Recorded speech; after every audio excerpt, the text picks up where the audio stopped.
Voici pourquoi le Coran n'a pas lieu d'être, et qu'on n'a pas à la considérer. Jésus dit dans Apocalypse 22, « Je le déclare à quiconque entend les paroles de la prophétie de ce livre. Si quelqu'un y ajoute quelque chose, Dieu le frappera des fléaux décrits dans ce livre.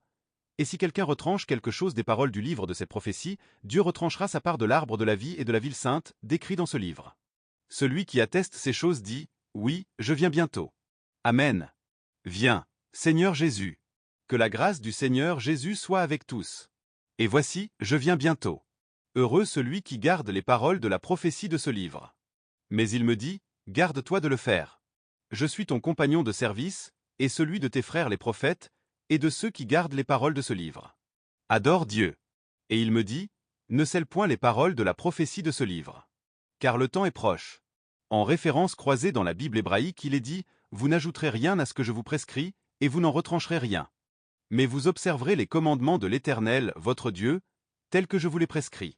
Vous observerez et vous mettrez en pratique toutes les choses que je vous ordonne. Vous n'y ajouterez rien, et vous n'en retrancherez rien. N'ajoute rien à ces paroles, de peur qu'ils ne te reprennent et que tu ne sois trouvé menteur. Seul Dieu peut reprendre sa propre parole. Jésus n'est pas venu abolir l'ancienne loi, mais il est venu la parfaire. Il dit dans Matthieu 5, « Vous avez appris qu'il a été dit œil pour œil et dent pour dent. Eh bien, moi, je vous dis de ne pas riposter aux méchants, mais si quelqu'un te gifle sur la joue droite, tends-lui encore l'autre. Et si quelqu'un veut te poursuivre en justice et prendre ta tunique, laisse-lui encore ton manteau. Et si quelqu'un te réquisitionne pour faire 1000 pas, fais-en 2000 avec lui. À qui te demande, donne. À qui veut t'emprunter, ne tourne pas le dos. » La loi de Jésus, c'est l'amour, et elle ne contredit pas les 10 commandements. Suivre le Christ, c'est souvent difficile, et parfois même impossible.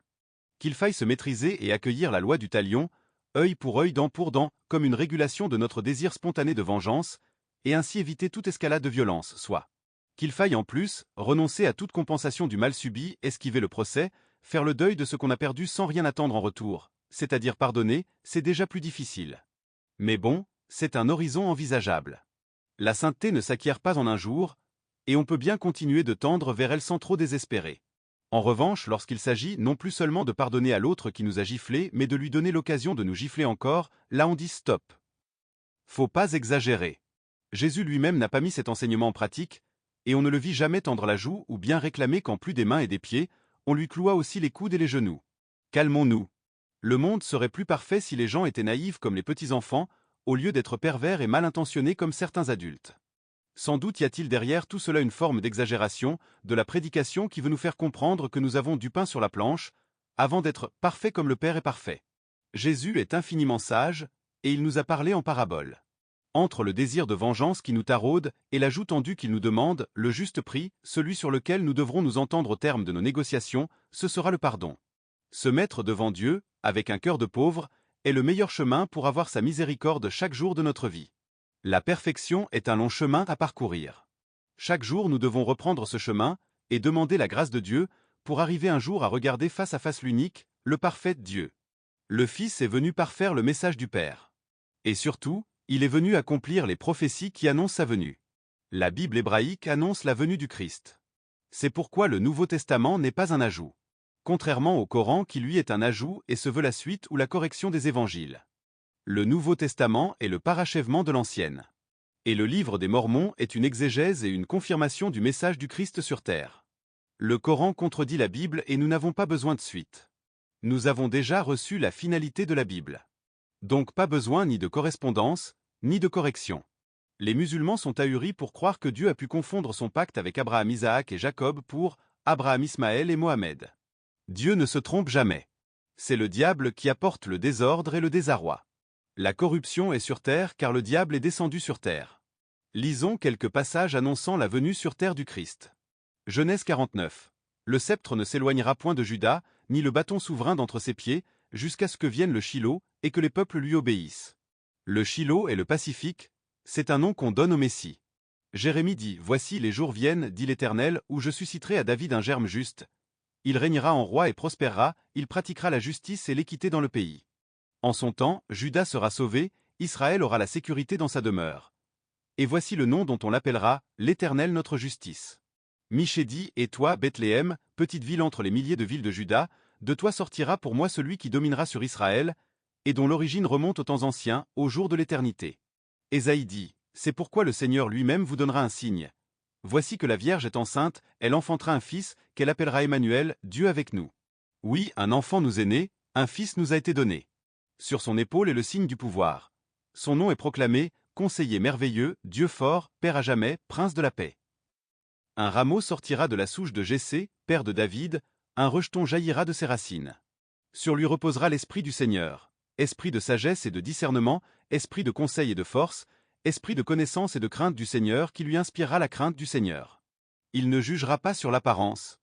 Il ne se prononcera pas sur des rumeurs.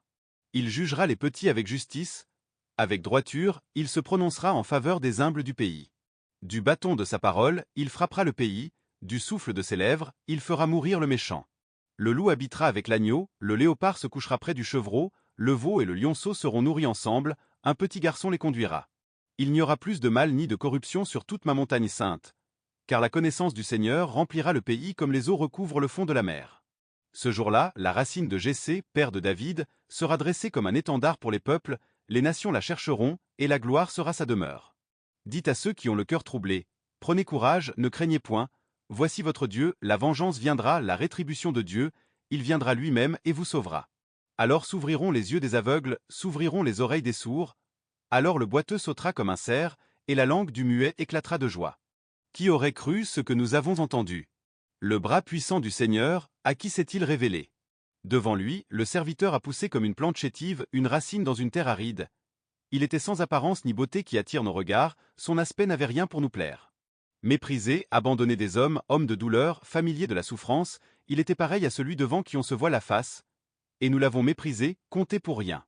En fait, c'étaient nos souffrances qu'il portait, nos douleurs dont il était chargé.